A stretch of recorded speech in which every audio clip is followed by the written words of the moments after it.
Hello everybody, this is Sao Song here, aka Seixiang, and today we'll be doing an unboxing of the One Piece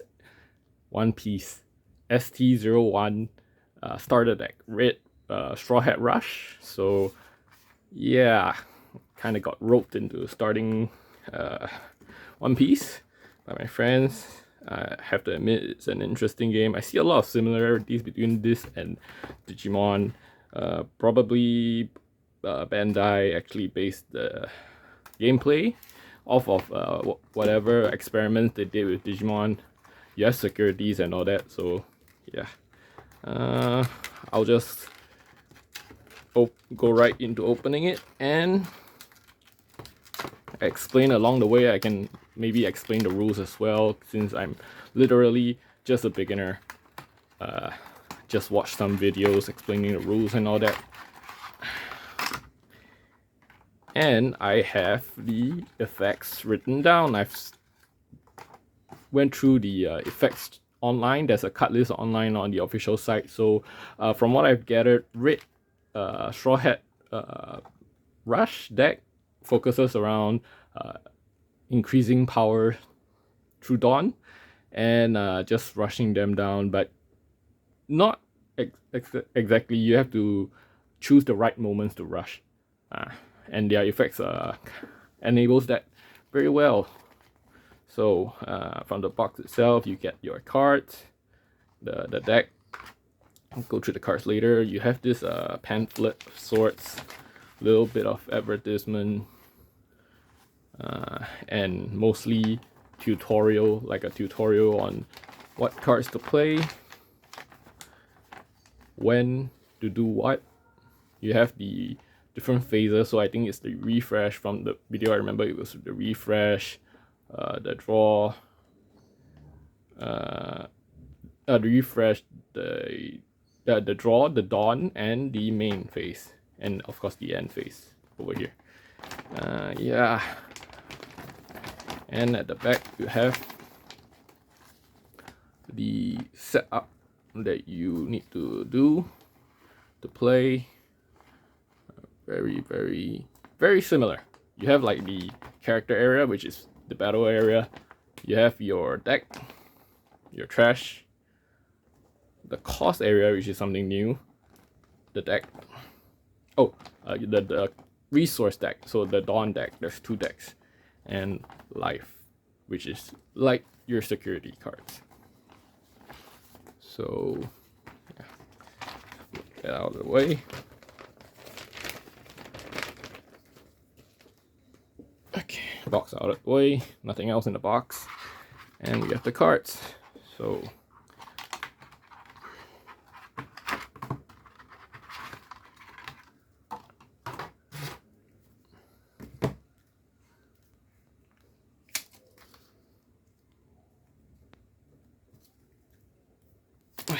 okay, all right, so I think this is the one that's starting. Start with this. So 10 cards, 1 2 3 4 5 6 7 8 9 10. Starter deck gives you 10. That's 10 Dawn cards. Your resource, you gain 1 on the first turn. After that you gain 2 every turn. You use them, whether they're you use them to activate effects, to play characters, play your events, your stages by tapping them, or to activate. Sometimes you need them standing active to pay for character effects and all that. And they themselves gives 1,000 power when it comes to battling. So they go underneath the character to activate that character's effect, and that character gains 1,000 power as well. So yeah, very interesting resource system. We'll just put this aside. Then we have from the back. Right, so the first 3 cards. First card will be your leader card. Leader cards are signified by the black border, or the black border around the name. So this is leader, the pure red, Monkey D. Luffy. So you have his type, so he's a supernova and a straw hat. And the color of your leader, you can only have one leader in the deck, if I remember correctly. And the color of your leader dictates what color of cards you can put into your deck. So a pure mono red leader means a pure mono red deck. Yep. So should probably sleeve that. I can see it bending already. Oh, it's terrible. Terrible.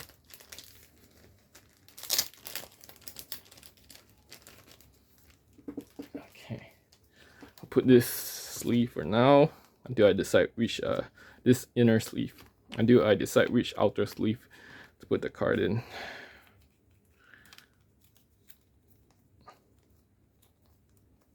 There we go.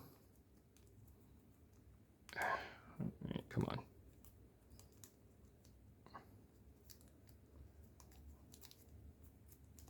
Alright, here. So, the leader cards comes into play at the start of the game. You don't play them or anything. And their life, I think that's what you call it, their life number over here dictates how many life you start with at the start of the game. So some have higher, like 6 life, so they have 6 security cards, 6 shields that the opponent has to break before ending the game by hitting you one last time. And they have their attack, which is 5,000 over here. So for this card, the effect is during the main phase, I think, once per turn. I have it written down over here. There we go. Yes, activate during main. Usually the cards for One Piece is, I find, a lot clearer for some reason than Digimon. Maybe they took that away from the Digimon as well. They tried a few stuff and then they improved on it. But the cards will say at the start, like, activate main. That's literally the blue box. And once per turn for the next box. And then give this leader or one of your characters up to 1 rested Dawn card. So after you spend 1 of your Dawn, you can use this ability to move the Dawn to increase the power of one of your cards. However, take note that you will not be able to use that Dawn next turn onwards because it's now underneath a character. You can't use it to pay for resources. So it's something you have to keep in mind when using this effect. And next we have the 2 super rares that comes with the starter deck. So Monkey D. Luffy, super rare character card, signified by the red border around the name. It's a supernova and a Strawhat Crew card, 6,000 attack. It has rush, so that's rush. It says it can attack on the turn it was played. And Dawn 2, so interesting. You can activate his effect as soon as he comes onto the field. I think they can, like all the cards can. So you take 2 you take 2 active Dawn. That means they have to be standing up, and put underneath this character to activate the effect, which is let's see. When attacking, your opponent cannot activate blocker during this battle. So this character is very good for that reason. You just play him late game and sneak and try to like clear shields very efficiently. Not much your opponent can do about the attack because he just rushes them. But of course you need to pay the 5 costs and all that jazz. I heard or I've seen online that against stall decks, especially if you fight toe-to-toe with a stall deck until the very last point, this card usually ends the battle, cinches it. I need sleeves for that. Super rare though.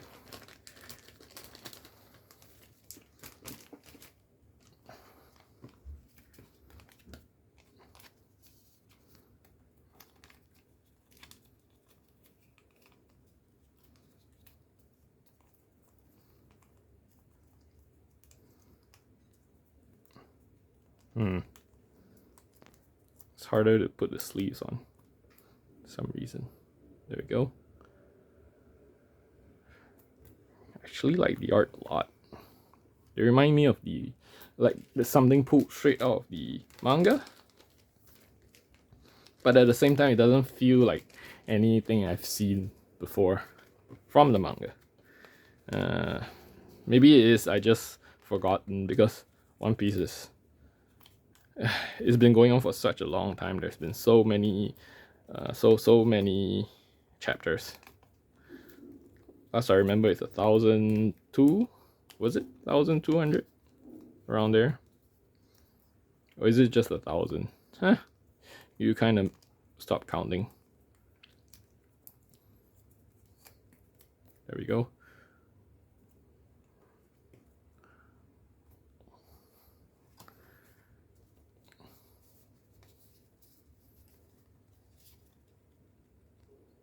I just realized I might have just started from the back, but I guess we can just get the stage cards and the event cards out of the way. So, stage cards, interesting.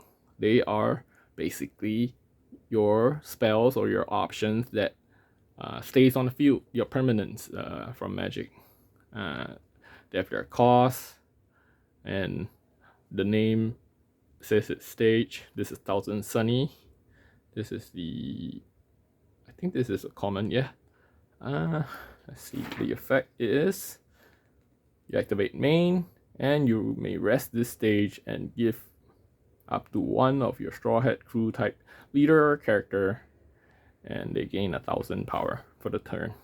So a very simple one, but just being able to give 1,000 power every turn is quite valuable, especially when it comes to red decks, I think. Or the focus of this deck, which is to gain a lot of power, control. This deck you can also play it like in a form of a control, which is weird. Not weird, just kind of different. So I was very interested in this deck. It's like a control play style, but for red, which has a mix of rush and control tactics. Very interesting. I wasn't expecting control tactics for Straw Hat, like for the main crew. Then we have two of this card. So common, ST-01-016 Diablo Jambe, I think. So one cost, you activate during your main phase. Let's see. Select up to one of your Strawhat Crew type characters or leader card, and your opponent cannot activate blocker if when that card attacks during the turn. So basically this is Luffy's ability, just a lot better, much more versatile. You can use it for any character. So you can kind of see the pattern. You control the board until the time is right, and then you just make everyone unblockable and whack, and clear their shields. Yeah, so I think that's why they recommend having 4 of these cards for your deck. If you're focusing on a mono red Straw Hat deck. Also, this event card has a trigger. So the trigger means that you there's a chance, because every time you start the game, you put the cards, the life, on the side as your shields for the particular fight. So there's a chance these cards get in the shields, and then they trigger their trigger effects when they when your opponent hits them, and then you treasure the card. So for this one, it's just activate. What was it again? Destroy one of your opponent's blocker characters with a cost of 3 or less. Yeah. So very, very aggressive. Like it supports an aggressive playstyle. Can swing the tempo to your favor, especially if your opponent's decks only focus on cheaper blockers, like 1 to 3 costs. So this just clears them out. So you don't even have to end up using this, you just whack with all your characters. So very, very good card. I'll just put one side commons, just put one side. I'll put it here, this stack for now. Next, this card, another staple for the mono red Strawhat deck. Sorry about that. 4-cost event Gum Gum Jet Pistol. So main phase, KO one of your opponent's characters with 6,000 attack or less. Very, very simple. It's just straight up removal. Also very interesting because red has like a direct removal. I guess that's unique to the Strawhat archetype. Or that's what they want it to be. Yeah, let me see. KO up to one of your opponent's characters with 6,000 or less, yes. And it has a trigger effect, which is just to activate this card's main effect. So very interesting. Another staple, so 4 of the deck. Use it to clear annoying cards, key cards, or even high power blockers. That's my assumption there. I'll have to use the deck myself to see how it fares in the meta. Okay, next we have another event card. This is 014. This is guard point. So yeah, let's see. 1 cost counter. Interesting. So new mechanic. Counter is a card that you play in response to your opponent's attack. After the attack and the targets, which is blockers and whatnot, has been established and confirmed, that's when you can use any of your counter cards. So this is a counter card, a counter event. It gives one of your characters, it doesn't specify that it needs to be Strawhat, so one of your leader or character card, you give them plus 3,000 power for this battle. Very, very good because it's just 1 cost.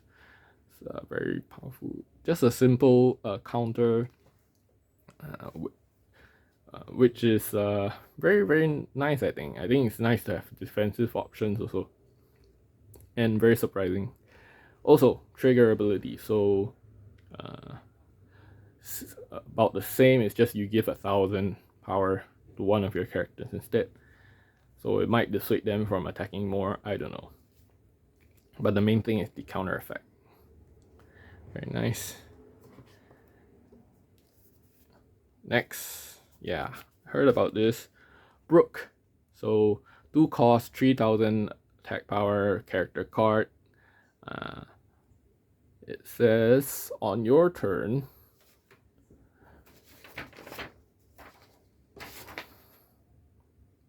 on play, not your turn, sorry. On play, you give up to 2 rested Dawn cards to your leader or one of your characters. Very, very powerful effect. It sort of feels like the deck is encouraging you to either spread out your Dawn cards to make an army, or even to build like one big stack that can just keep continuously winning battles against the opposing leader card, which I guess in this case is this card. Like if you have this card on the field, you just keep building his stack, and so he can whack every turn. And if he has the Dawn, he can't be blocked. So you can even take the slow and steady approach with this deck and win every battle every turn. But another interesting thing to note is that you can see some of the characters, or all the characters actually, have this text over here, which is counter, same as the guard point. So during the counter step of the battle, you can actually dispose of them, trash them, and activate the plus 2,000 for that particular battle. So that makes this card a must-have set of 4, I think. If you favor a more defensive approach when it comes to using this deck, yeah, one of the better cards to go 4 of. And then after that, we have our vanillas. So 4 character Frankie, common card, counter 1000, power 6000, so 4 for him.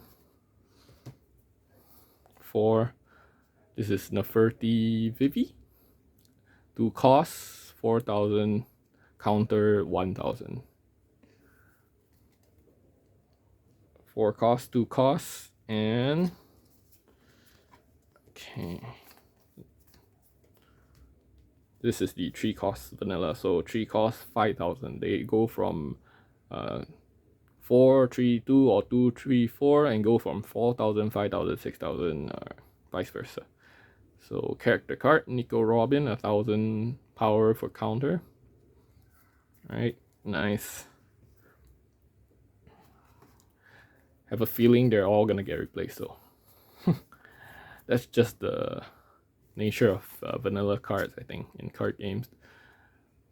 Like, they are only good for the first set, and then they just get power crept by effects, no matter how good their power level is. That's my thoughts, like how I feel anyway. So next we have Nami. So 1 cost 1000 power, 1000 counter power, and the effect is on play. Another on play effect. Interesting. Oh, not an on play. Activate during main phase effect, a once per turn effect. So give up 1 rested Dawn card to your leader or your character. Again, just helps you shift Dawn cards and build your army at the cost of losing 1 resource, of course. So yeah, very interesting card. Don't know. I think she gets replaced by like the OP1 version of herself right now, because that's a Searcher, and Searchers are OP in any card game. Okay, next we have 2 super rares, I think. Yep, super rare, 3 cost, 5000 power, Roronoa, Zoro, Solo, whichever.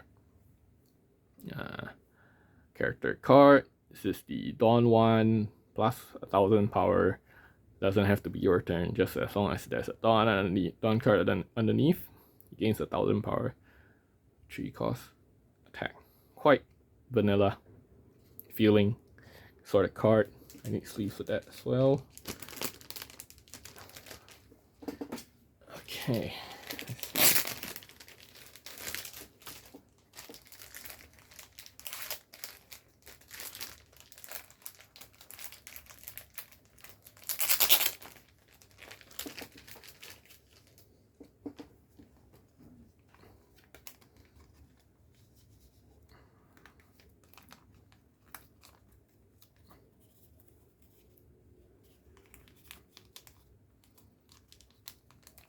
Okay.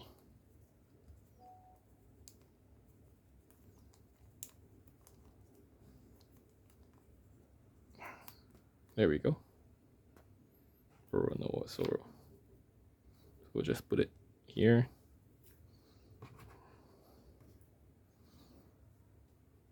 Like this, maybe.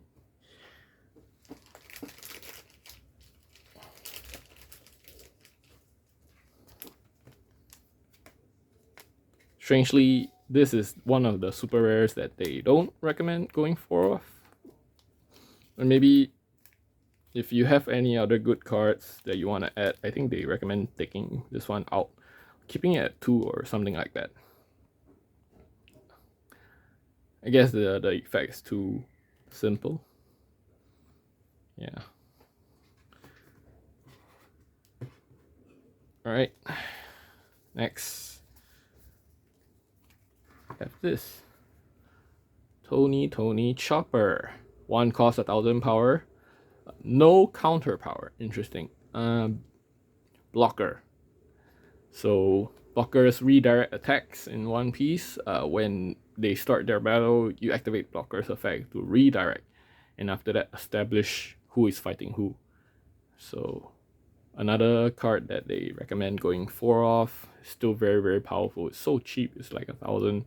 It's just, you just play it as a blocker. Always good to have. You can just stave off attacks. But yeah, no matter the game, blockers, especially cheap ones, will always be good. Unless you're facing this deck, then you kind of, your blocker kind of gets deleted by Diablo Jambe. But that's only in the mirror match, right? And they don't always have that event card. Okay, next card we have 3 cost, 5000 power Jinbei. Again, this is Strawhat Crew and Fishman. The common card. Dawn 1. Activate during main phase if I'm not wrong.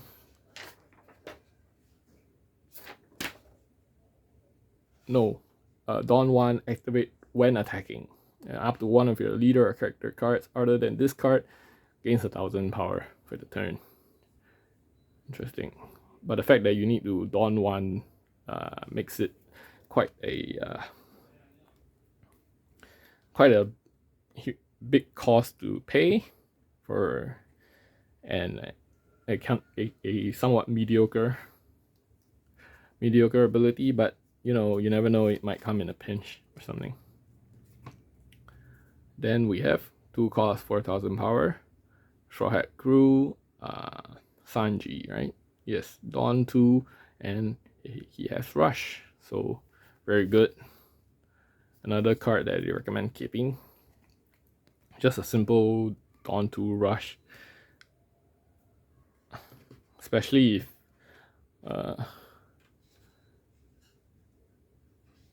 especially if it's a later game, you have like multiples of this card. You just rush them down. If they don't have enough blockers, you just win, I think.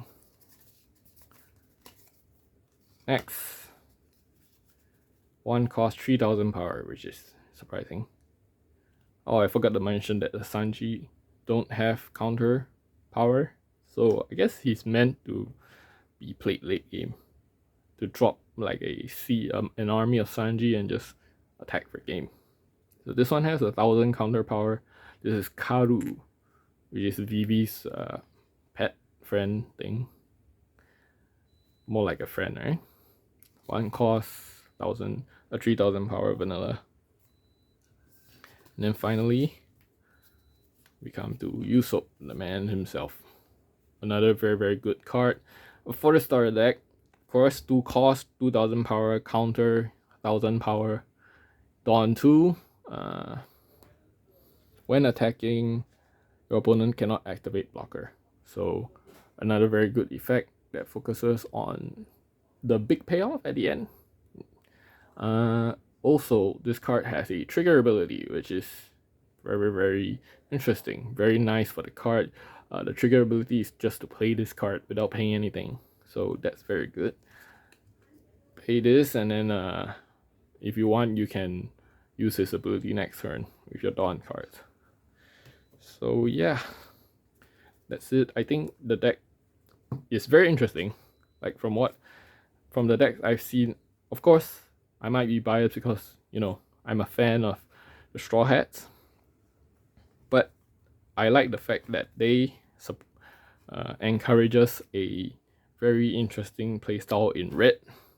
A sort of half aggressive, half control playstyle that builds your hand, controls a bit on the field, and when the time is right, just boom, you either whack with, like, you either slowly whittle them down and start whacking with rush units, or just creates an army and just rush them down when the time is right. It feels like you will be playing stall and control to the point where it's actually a good time, and then you just rush them down. So very interesting. I will definitely take my time to try this deck out, figure the combos and all that, and see where it goes. Hopefully it's fun and it stays fun. So yeah, that's the unboxing and kind of my rambling on the effects and all that. This is a sort of new way I want to try to do for starter deck or any kind of deck, Digimon decks as well. Unboxing, I want to try to go through the effects and what I think about the card and all that.